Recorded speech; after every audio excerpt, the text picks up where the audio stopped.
નમસ્કાર મિત્રો, કંપનીના કામ અર્થે મુંબઈથી અમદાવાદ પરત ફરી રહેલ પ્રિયંકને સુરત ખાતે રહેતો તેનો પરમ મિત્ર સુકેતુ યાદ આવ્યો.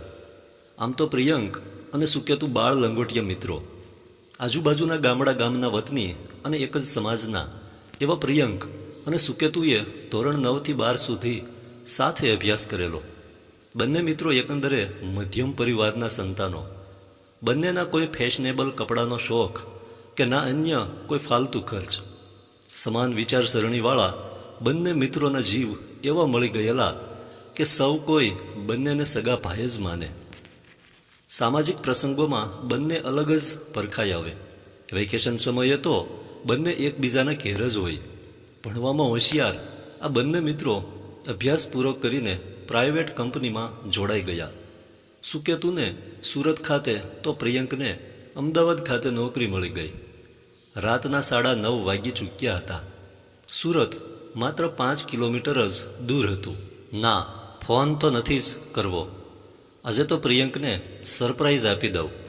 અને આમેય એની પત્ની નીલમ તો મારી સગી માસીની દીકરી છે ને. બહેનના ઘેર વગર કહીએ જવામાં શું વાંધો છે? મનમાં ગણગણતા પ્રિયંકે એની કારને સુકેતુના ઘરના સરનામે હંકારી મૂકી. બરાબર 10:30 વાગ્યે એણે સુકેતુના ઘર આગળ કારને પાર્ક કરી અને ડોરબેલ વગાડી. દરવાજો સુકેતુએ ખોલ્યો. પ્રિયંકને જોતાં જ આશ્ચર્ય સાથે સુકેતુ એને ભેટી પડ્યો. અરે યાર, અચાનક ફોન પણ ના કર્યો. એકલો આવ્યો છે કે ભાભી સાથે છે? એકદમ ખુશખુશાલ ચહેરે સુકેતુ બોલી ગયો. અરે ભાઈ, એકલો જ આવ્યો છું. મુંબઈ કંપનીના કામ અર્થે ગયેલ હતો. વચ્ચે તારું શહેર આવ્યું, એમાં સરપ્રાઈઝ આપવાનો વિચાર થઈ ગયો. અરે હા દોસ્ત, નીલમ કેમ દેખાતી નથી? અને વિજય કાકા અને શીલા કાકી વતનમાં ગયા છે કે શું? પ્રિયંકે ઘરમાં ચારે બાજુ નજર કરતાં કહ્યું. કોઈ પણ પ્રત્યુત્તર આપ્યા વગર સુકેતુએ ફ્રીઝમાંથી ઠંડુ પાણી કાઢી અને આપ્યું અને સોફા ઉપર પડેલ લેપટોપ એણે બંધ કર્યું. બોલ યાર, કૃપાલી ભાભી અને આખો તારો પરિવાર મજામાં છે ને? કામના ભારણમાં હમણાંથી તને ફોન પણ નથી કરી શક્યો દોસ્ત. સોફા પર બેઠેલ પ્રિયંકને બાથ ભરીને સુકેતુ બોલ્યો. અરે યાર, મારે પણ કામનું ભારણ હોય છે. હું પણ હમણાંથી ક્યાં ફોન કરી શક્યો છું? આ હાઈ ફાઈ જિંદગીમાં કામ સિવાય બીજું હોય છે પણ શું? માર ગોળી એ વાતને. મારા ઘેર બધા જ મજામાં છે, પરંતુ અત્યારે મને કકડીને ભૂખ લાગી છે. નીલમ હાજર નથી કે શું? પ્રિયંક ઉતાવળે બોલી ગયો. એ એની 2-3 ફ્રેન્ડ્સ સાથે મૂવી જોવા ગયેલ છે. મારે કંપનીનું થોડું કામ આજે જ પૂરું કરવાનું હોવાથી હું તેને કંપની આપી શક્યો નથી. લગભગ 12:30 વાગ્યા પહેલાં એ નહીં આવે. નજીકમાં જ સારી હોટલ છે, ચાલ તને જમાડી દઉં. સુકેતુ હસતા હસતા બોલ્યો. અરે યાર, તું કેવી વાત કરે છે? બહાર જમવું હોત તો રસ્તામાં ઘણી હોટલ આવતી હતી. બહેન અને મિત્રના ઘરનું જમવા માટે તો અહીં આવ્યો છું. અરે હા યાર, નીલમ વળી ક્યારથી મૂવી જોવાનું શીખી? વતનના ગામડે તો ગાય ભેંસોનું છાણ ઉપાડવામાંથી જ ઊંચી આવતી નહોતી. પ્રિયંક સહ આશ્ચર્ય બોલ્યો. બિચારી ઘેર એકલી બોર થઈ જાય છે. મારે તો કંપનીનું કામ અને કામ. મૂવીને બહાને એ થોડીક તો હળવી થાય. પ્રિયંકથી નજર ચોરીને સુકેતુ બોલ્યો. ચકોર નજરના પ્રિયંકને સુકેતુના ચહેરામાં ભેદ દેખાયો. જોકે એ કંઈ બીજું તો બોલ્યો નહીં, પરંતુ એણે સુકેતુને આદેશ કર્યો. ચાલ, નીલમને ફોન જોડ ને એને બોલ કે ઘેર મહેમાન આવ્યા છે. ખબરદાર જો મારું નામ લીધું છે તો. રિંગ ગઈ એ સાથે જ પ્રિયંકે ફોનનું માઇક ઓન કરી દીધું.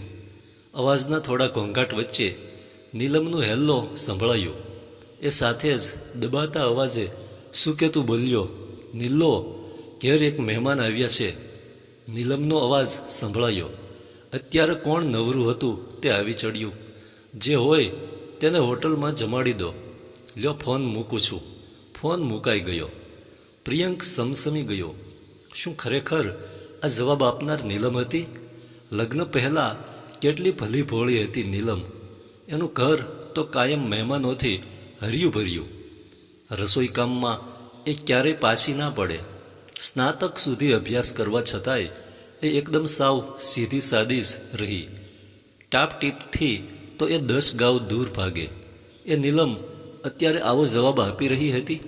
એ ચૂપચાપ સુકેતુ સાથે હોટલમાં જમવા ચાલી નીકળ્યો. જમ્યા પછી બંને મિત્રોએ કલાકેક લટાર મારી. બંનેએ ભૂતકાળને વાગોળ્યો. જોકે આ દરમિયાન પ્રિયંકે નીલમ વિશે એક પ્રશ્ન પણ ના કર્યો. 12:15 વાગ્યે બંને મિત્રો ઘેર આવ્યા. બરાબર 12:30 વાગ્યે ડોરબેલ રણકી.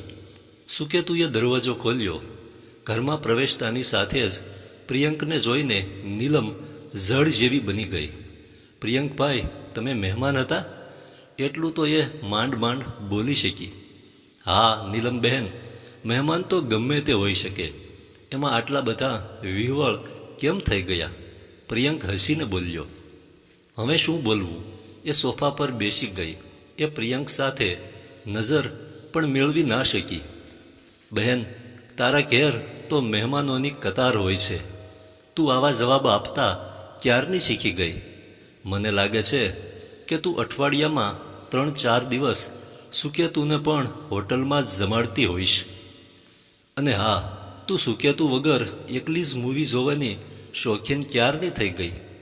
માસા માસીએ તને આ સંસ્કાર આપેલ છે? વાહ બહેન વાહ, તું તો ખૂબ સુધરી ગઈ. અરે હા, તારા સાસુ સસરા કેમ નથી? એમને હાંકી કાઢ્યા છે કે શું? તારો સંબંધ સુકેતુ સાથે મેં જ નક્કી કરાવ્યો હતો. એ ભૂલી ગઈ તું? નીલમ, તને સર્વ પ્રકારના સુખ મળે એ માટે તો મેં મારા પરમ મિત્ર સાથે તારું સગપણ કરાવ્યું હતું. એ વાતને ભૂલી ગઈ તું નીલમ? કહેતા કહેતા લાલ ચોળ થઈ ગયો પ્રિયંક.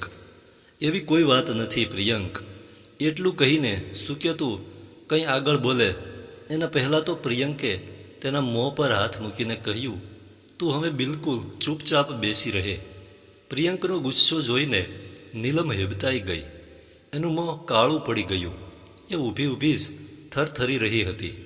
આખરે એ રોઈ પડી.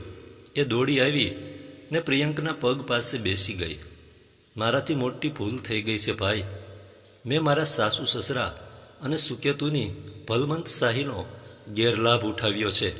હું આડોશ પાડોશની 4-5 સ્ત્રીઓની વાતોમાં આવી ગઈ. એમના ગાંડા મોજ શોખથી હુંય ભરમાઈ ગઈ. સાસુ સસરાની હાજરી એટલે સ્વતંત્રતા ઉપરની સીધી તરાપ એવી એ લોકોની ચડામણીમાં હું ફસાઈ ગઈ. હું વધારે પડતા સુખમાં બહેકી ગઈ. મેં મારા સંસ્કાર લજવ્યા છે. મને માફ કરો ભાઈ. હવે મારાથી આવી ભૂલ નહીં થાય.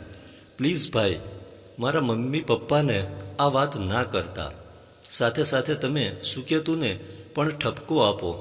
એમણે મારા પર એક દિવસ પણ ગુસ્સો કર્યો હોત તો હું આમ સાવ છેલ્લે પગથિયે ચાલી ના ગઈ હોત. કહેતા કહેતા ડૂસકા ભરવા લાગી નીલમ. પ્રિયંકનો ગુસ્સો ઉતરી ગયો. એણે નીલમને ઊભી કરીને પોતાની પાસે બેસાડી. તે પણ ઢીલો થઈ ગયો. એનાથી બોલાઈ જવાયું. બહેન નીલમ, સુકેતુ તો ક્યારેય પણ તારા પર ગુસ્સો ના કરી શકે. કારણ કે મારા કહેવાથી તો એ તારી સાથે સંબંધે બંધાયો. એને તો સૂડી વચ્ચે સોપારી જેવું થયું. ચાલ જવા દે બધી વાતો. તમારા લગ્ન જીવનનું હજી 1.5 વર્ષ જ વીત્યું છે. હવે પછી આવી ભૂલ ના થાય એનું ધ્યાન રાખજે.